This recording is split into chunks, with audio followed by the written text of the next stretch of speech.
ମାଲକାନଗିରି ଜିଲ୍ଲାର ପଡ଼ିଆ ବ୍ଲକ ଅନ୍ତର୍ଗତ ଗାଁଗୁଡ଼ିକରେ ଏକ ଅଜଣା ରୋଗ ଆତଙ୍କ ସୃଷ୍ଟି କରିଛି। ଏହି ଅଜଣା ରୋଗର ପ୍ରଭାବରେ 200ଟି ପରିବାରର 500ରୁ ଅଧିକ ଲୋକ ଆକ୍ରାନ୍ତ ହେବାର ଖବର ମିଳିଛି।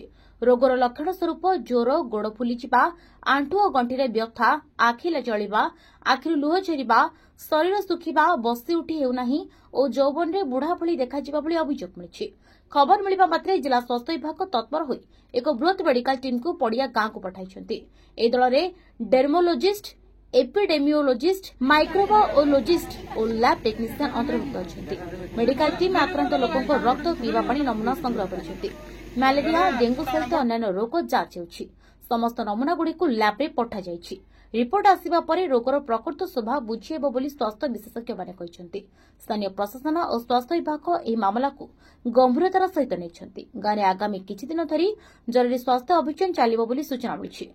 ପରୀକ୍ଷା କଲା ପରେ ସବୁ ନେଗେଟିଭ ଆସିଛି, କିନ୍ତୁ ଜ୍ୱର କମିଗଲା ପରେ ମଧ୍ୟ ଗୋଡ଼ ଫୁଲିବା, ଗଣ୍ଠିରେ ବତା ହେବା, ଆଙ୍ଗୁଠି ବତା ହେବା, ହାତରେ ବତା ହେବା, ଏ ପ୍ରକାର ଚିହ୍ନ ହେଇକି ଯୋଉ ମେଡିସିନ ଆମେ ଖାଉଛୁ ମାତ୍ର ଗୋଟେ ଦିନ ପାଇଁ କମି ଯାଉଛି, ପୁଣି ମେଡିସିନ ନ ଖାଇଲେ ପୁଣି ରିଟର୍ନ ବତାଟା ବାହାରୁଛି। ଯେମିତିକି ଆମେ ଚାଲି ପାରୁନୁ, ଖାଇ ପାରୁନୁ, ବୁଲି ପାରୁନୁ, ଉଠି ବି ପାରୁନୁ, ଶୋଇକି ରହିବାକୁ ପଡୁଛି। ଏ ପ୍ରକାର ଗୋଟେ ନୂଆ ରୋଗଟା ଗୋଟେ ଆସିଛି। ଏ ରୋଗ କି ରୋଗ କଣ ଜଣା ପଡୁନାହିଁ। ସେଥିପାଇଁ ମୁଁ ଅନୁରୋଧ କରୁଛି ଜିଲ୍ଲା ଲେଭେଲ ଥିବା ଅଧିକାରୀ ମାନଙ୍କୁ ତୁରନ୍ତ ମେଡିକାଲ ଟିମ୍ ପଠେଇ ଆମ ମାନଙ୍କର ଏ ନୂଆ ରୋଗ କଣ ଆସିଛି, ଏ ରୋଗର ଚିହ୍ନଟ କରିକି ଆମ ମାନଙ୍କୁ ସମସ୍ତଙ୍କୁ ବଞ୍ଚାଇ କରି ସେମାନଙ୍କୁ ଅନୁରୋଧ କରାଯାଉଛି। ଆଜାରିଆ ମାଦ୍ରୀ ପଡ଼ିଆ ଗ୍ରାମ, ମାଲକାନଗିରି ଜିଲ୍ଲା। ଆଜି ପ୍ରାୟ ମାସ ତଳରୁ ଆମର ପଡ଼ିଆ ଗ୍ରାମରେ ଏପରି ଗୋଟିଏ ଜ୍ୱର ହେଇଛି ଯେ ସମସ୍ତେ ବହୁତ ଅସୁବିଧାରେ ରହିଛନ୍ତି। ବିଶେଷ କରି ମତେ ଆମ ଘରେ ସମସ୍ତଙ୍କୁ ଆଉ ପେସେଣ୍ଟ ପକାଇକି ଯାଇଛି। ଆଉ ବିଶେଷ କରିକି କଣ ବୋଲେ ଏ ଜ୍ୱର ଆସିବା ସଙ୍ଗେ ସଙ୍ଗେ ଆଉ ଗୋଡ଼ ଫୁଲିବା ସଙ୍ଗେ ସଙ୍ଗେ ଆଉ ପ୍ରତ୍ୟେକ ଗଣ୍ଠି ଯାକ ଏତେ କଥା ଯେ କହି ହବ ନାହିଁ।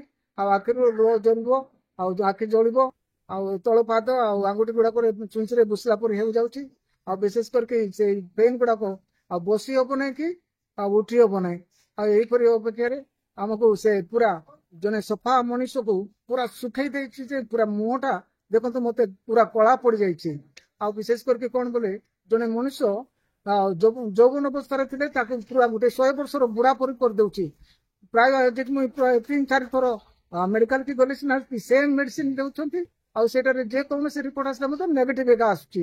ଆଉ ସେ କଣ ରୋଗ କଣ ଅସୁବିଧା ଆମର ପରିବାର ମାନଙ୍କରେ କହୁନୁ, କାହାର ଘରକୁ ଆମେ ଯାଇପାରୁନୁ କି ଆସି ହଉନାହିଁ। ଆଉ ସମସ୍ତେ ଭୟ ଭିତରେ ଅଛନ୍ତି। ପ୍ରାୟ 200 ଫ୍ୟାମିଲି ରେ ଏମିତି ଅବସ୍ଥା ହେଇଛି। ପାଖାପାଖି 500 ଲୋକ ଆଉ ଏଇ ରୋଗରେ ପୀଡ଼ିତ ହେଇଛନ୍ତି। ଆଉ ମେଡିକାଲ ପୁରା ଭର୍ତ୍ତି ହେଇଛନ୍ତି ଲୋକମାନେ। ଆଉ ବିଶେଷ କରିକି ମତେ ଏମିତି ଲାଗୁଛି ଯେ ଏହା ଆମ ସମସ୍ତଙ୍କୁ ମାରିବା ପାଇଁ ଏକା ଆସିଛି। ସେଥିପାଇଁ ମୁଁ ସରକାରଙ୍କ ଠାରେ ନିବେଦନ କରୁଛି ଯେ, ଆଉ ଜିଲ୍ଲା ପ୍ରଶାସନକୁ ନିବେଦନ କରୁଛି ଯେ ଅତି ଶୀଘ୍ର ଆମକୁ ଗୋଟେ ତଦନ୍ତ ଦଳକୁ ପଠେଇକି ଏହାର ପ୍ରତିକାର କରିବା ପାଇଁ ମୁଁ ବିଶେଷ। ମାଲକାନଗିରିରୁ କ୍ୟାମେରା ପର୍ସନ ପିଣ୍ଟୁ କୁମାରଙ୍କ ସହ ଈଶ୍ୱର ଆଦକିଙ୍କ ରିପୋର୍ଟ, ଆଦର୍ଶ ନ୍ୟୁଜ୍।